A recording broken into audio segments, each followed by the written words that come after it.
त्वा गणपतिं हवामहे प्रियाणां त्वा प्रियपतिं हवामहे निधीनां त्वा निधिपतिं हवामहे बसो ममयां जानि गर्भदम्। प्रेम से बोली गणेश भगवान की जय।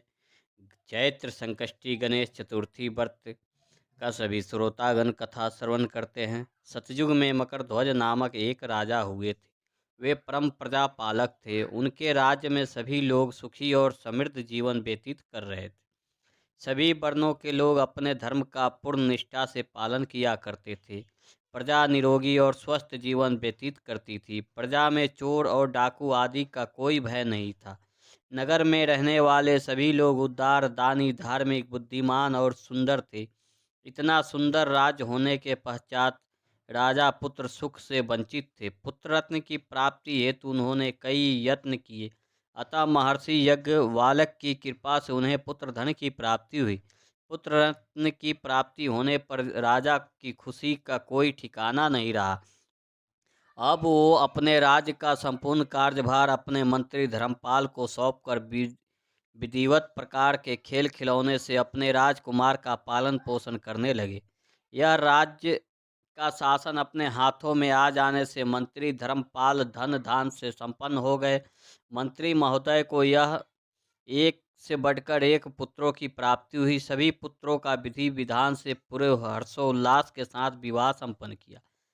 तब सभी मातृपुत्र धन का उपभोग बड़े जत्न से करने लगे। परिवार के सभी सदस्य में सबसे छोटे पुत्र की पुत्र वधू बहुत धर्मपरायण थी।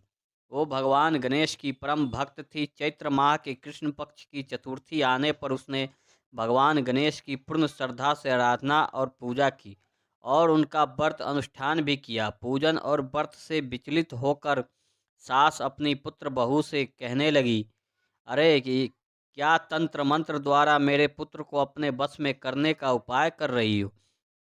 अपने सास द्वारा बारंबार निषेध किए जाने पर भी अपनी पुत्र वधू में कोई बदलाव आता न देख सास पुनः बोली, अरे दुष्टा, मेरे बार बार कहने पर भी तू मेरी बातों को अनदेखा कर रही है। मैं तुझे पीट कर ठीक कर दूंगी। मुझे यह सब तांत्रिक अभिचार पसंद नहीं है। अपने सास की बात सुन पुत्र वधू ने विनम्रता से हाथ जोड़कर कहा, हे सासू माँ, मैं संकट नाशक भगवान गणेश का व्रत कर रही हूँ। यह व्रत अनुष्ठान करने से मनोवांछित फल की प्राप्ति होती है। अपनी पुत्र वधू की बात सुन क्रोधवश सासू ने अपने पुत्र से कहा, हे पुत्र, तुम्हारी वधू जादू टोने पर उतारू हो गई है। मेरे बार बार समझाने पर भी उसने मेरी एक ना सुनी। अब तू ही उससे मार कर उसकी अकल को ठिकाने लेकर आओ। मैं किसी गणेश जी को नहीं मानती। वे कौन हैं और उसका व्रत कैसे होता है? हम लोगों तो राजकुल से ही हैं। हमारी भला किस विपत्ति को वो नष्ट करेंगे? माता की आज्ञा को मानते हुए उसके पति ने उसे मारा और पीटा। इतनी पीड़ा को सहन सहन करते हुए भी उस पुत्र वधू ने व्रत को पूर्ण किया। व्रत के अंत में वो भगवान गणेश जी का स्मरण करते हुए प्रार्थना करने लगी और कहने लगी, हे विघ्नेश्वर, हे गणपति, आप हमारे सास ससुर को अपना परचम दिखलाएंगे ताकि वो आपकी महिमा को समझ पाएं और उनके मन में भी आपके प्रति श्रद्धा भाव जागृत हो। अपने भक्त की करुण पुकार सुन भगवान गणेश जी ने देखते ही देखते राजा के पुत्र का अपहरण कर उसे धर्मपाल के महल में कहीं छुपा दिया।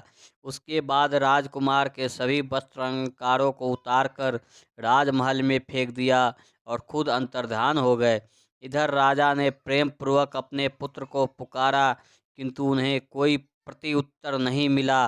प्रत्युत्तर ना मिलने पर उन्होंने शीघ्रता से पुत्र की खोज शुरू कर दी। राजा को अपने महल में पुत्र की पुष्टि न होने पर वह शीघ्रता से मंत्री धर्मपाल के महल में गए और वहां जाकर अपने पुत्र को खोजने लगे। उन्होंने उन्होंने सबसे पूछा, मेरा राजकुमार कहाँ है? यहाँ उसके सभी वस्त्र और आभूषण मिल गए, किंतु मेरा राजकुमार कहाँ चला गया? किसने ऐसा निर्दयी कार्य किया है? हाय, मेरा राजकुमार कहाँ है?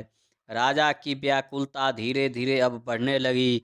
थी। राजा की दशा को देख मंत्री धर्मपाल ने कहा, हे राजन, आपका चंचल पुत्र कहाँ है? उसका मुझे कोई पता नहीं है, किंतु मैं अभी पूरे राज्य में बाग बगीचे आदि स्थानों पर उसकी खोज आरंभ करवाता हूँ।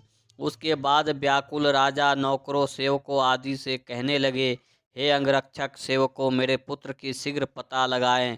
राजा का आदेश मिलने मात्र से राजा के पुत्र की खोज जोरों शोरों से शुरू हो गई, किंतु राजा के पुत्र का कोई पता नहीं चला। जब राजा के पुत्र का कहीं भी पता नहीं चला, तब वो राजा राजमहल में आके राजा के समक्ष डरते डरते यह निवेदन करने लगे, हे राजन, हमें क्षमा करें, अभी तक अपहरणकारियों का कोई पता नहीं चला है। राजकुमार को पूरे नगर में किसी ने आते जाते नहीं देखा है। उनकी बात सुनकर क्रोधवश होकर राजा ने अपने मंत्री को बुलाया और कहा, हे धर्मपाल, मेरा राजकुमार कहाँ है? मुझे साफ साफ बता दे कि मेरा राजकुमार कहाँ है। उसके सभी वस्त्र आभूषण मुझे दिखाई दे रहे हैं, केवल वही नहीं है। अरे नीच, मुझे बता दे कि मेरा राजकुमार कहाँ है, अन्यथा मैं तुझे और तेरे पूरे कुल का नाश कर दूंगा। इसमें जरा भी संदेह मत रखना। राजा द्वारा डांट पड़ने के कारण मंत्री विचलित हो गए। मंत्री धर्मपाल ने कहा, हे राजन, राजा के समक्ष नतमस्तक होकर कहा, हे भूपाल, मेरा विश्वास कीजिए, मैं अभी पता लगाता हूँ। इस नगर में बालक अपहरणकर्ता का कोई गिरोह भी नहीं है, ना कि कोई डाकू आदि यहाँ वास करते हैं, किंतु पता नहीं किस नराधमी ने ऐसा नीच काम किया है और न जाने कहाँ गायब हो गया है। धर्मपाल अब अपने महल आकर अपनी पत्नी एवं पुत्रों से पूछने लगा। उसने अपने सभी पुत्रों वधुओं को बुलाकर पूछा कि यह नीच कर्म किसने किया है। यदि राजकुमार का पता नहीं चला तो राजन मुझे और मेरे पुत्र बसु को नाश कर देंगे। अपने ससुर की बात को सुन सबसे छोटी पुत्र वधु ने कहा, हे पिताश्री, आप इतने चिंतित क्यों हो रहे हैं? यह सब भगवान श्री गणेश जी की लीला है। उन्होंने ही कोप का परिणाम आप भुगत रहे हैं। अतः आप भगवान श्री गणेश जी की पूजा आराधना करें। अगर राजा से लेकर नगर के सभी प्रजाजन पूर्ण श्रद्धा के साथ गणेश जी की चतुर्थी, चैत्र संकष्टी गणेश चतुर्थी का व्रत करे तो व्रत के फल से स्वरूप भगवान श्री गणेश के राजकुमार को अवश्य लौटा देंगे। मेरा वचन कभी मिथ्या नहीं होता। छोटी पुत्र वधू के बात सुनकर ससुर ने कहा, हे पुत्री, तुम सत्य कह रही हो, तुम धन्य हो। हमारे कुल में एक तुम ही हो जो मेरा और मेरे कुल का उद्धार कर दोगी। भगवान गणेश जी की पूजा कैसे की जाती है, वो तुम मुझे बताओ।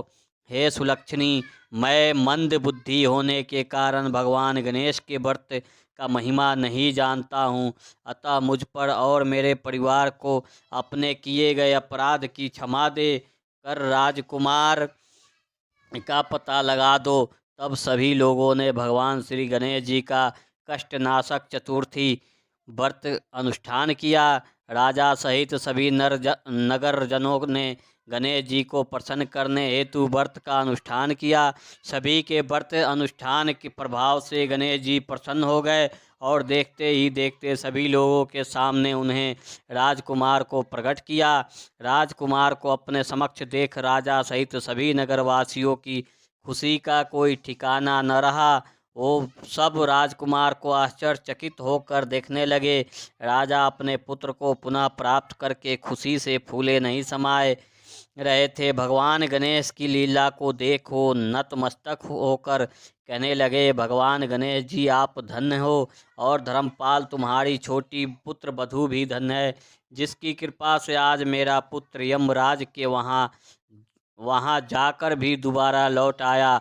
अतः आप सभी नगर जन इस संतानदायक गणेश चैत्र संकष्टी गणेश चतुर्थी व्रत का विधिवत से पूजा करें।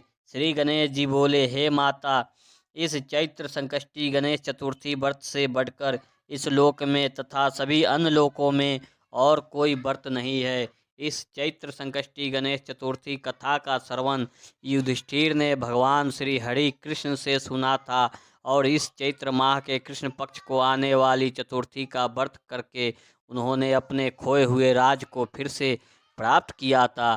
प्रेम से बोलिए गणेश भगवान